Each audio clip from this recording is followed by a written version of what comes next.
رہنا، پھر مطالعہ کرنا، اس کے ساتھ ساتھ تصنیف کے میدان میں جمے رہنا، یہ بڑی بات ہے۔ یہ من جانب اللہ، شاید کہ اللہ تعالیٰ کی طرف سے انہیں یا اللہ کی طرف سے موفق ہیں، مؤید ہیں۔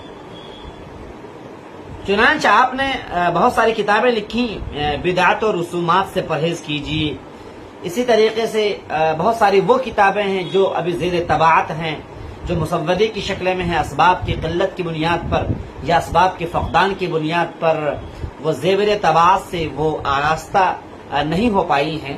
آپ دعا فرمائیں کہ وہ جلد از جلد طباعت سے وہ طباعت کے زیور سے آراستہ ہو جائیں۔